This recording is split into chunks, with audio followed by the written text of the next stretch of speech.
Setelah hujan reda dan cuaca kembali cerah, seekor kura-kura tiba-tiba masuk ke dalam rumah. Tanpa diduga, kura-kura itu langsung bertelur satu butir, lalu pergi begitu saja. Awalnya, sang wanita berniat mengambil telur tersebut untuk dimasak. Namun saat melihat cangkangnya mulai retak, ia justru mendapatkan sebuah ide yang berani, mencoba menetaskannya secara buatan. Ia pun menyiapkan sebuah gelas kaca yang ditutup plastik bening. Dengan hati-hati, ia mengangkat seluruh pecahan cangkang menggunakan penjepit agar embrio tetap aman. Selama beberapa hari, telur itu dijaga pada suhu yang stabil. Tak lama kemudian, ia terkejut melihat munculnya titik hitam kecil di dalam kuning telur. Ketika denyut jantung mungil mulai terlihat berdetak, ia yakin bahwa telur tersebut masih memiliki peluang besar untuk menetas. Agar embrio berkembang dengan baik, ia secara rutin memberikan cairan nutrisi dan menjaga kondisi telur tetap steril. 2 minggu kemudian, pembuluh darah mulai terlihat jelas. Meski prosesnya melelahkan dan mengharuskannya sering begadang, melihat calon bayi kura-kura tumbuh sedikit demi sedikit membuat semua pengorbanan terasa sepadan. Selama ini ia hanya melihat proses penetasan buatan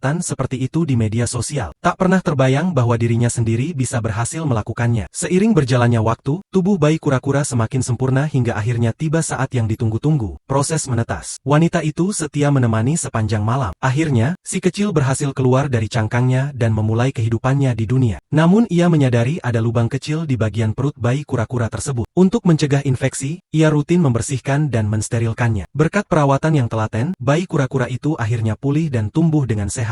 Saat pertama kali dimasukkan ke dalam air, si kecil tampak kaku dan tidak berani bergerak. Wanita itu menduga airnya kurang sesuai, sehingga ia memindahkannya ke tempat yang lebih bersih. Benar saja, kura-kura itu langsung menjadi aktif dan berenang dengan lincah. Hari demi hari berlalu. Setiap selesai diberi makan, kura-kura kecil itu selalu menatap sang wanita dengan mata bulat yang menggemaskan. Tanpa disadari, ia telah menjadi hewan kesayangan yang sangat disayangi. Bagaimanapun juga, kura-kura itu tumbuh dari telur yang ia tetaskan sendiri. Seiring pertumbuhannya, wanita itu bahkan memperbesar akuariumnya agar lebih nyaman. Setiap kali tangannya mendekat, kura-kura itu langsung mengulurkan kepala seolah ingin menyapa. Ikatan di antara keduanya pun semakin erat. Ketika tubuhnya mulai membesar, sang wanita sering pergi ke sungai untuk menangkap ikan-ikan kecil sebagai makanan tambahan. Meski terkadang usahanya tidak membuahkan hasil, kura-kura itu tetap menunjukkan tingkah lucu. Ia akan menghampiri sang wanita sambil mengangkat kaki depannya, seakan sedang mengungkapkan rasa kecewa karena belum mendapatkan makanan favoritnya. Dalam lingkungan yang penuh kasih sayang, kura-kura itu tumbuh dari ukuran sebesar ujung kuku hingga sebesar telapak tangan. Hanya mereka yang pernah merawat hewan sejak menetas yang benar-benar memahami perjuangan dan pengorbanan di balik proses tersebut. Kura-kura itu juga dikenal sangat jinak dan cerdas. Setiap kali namanya dipanggil, ia segera mengeluarkan kepala sebagai bentuk respons. Mungkin kebiasaan dirawat sejak kecil telah menciptakan ikatan yang begitu kuat di antara mereka. Setelah sekitar 3,5 tahun, kura-kura itu akhirnya tumbuh sebesar induknya.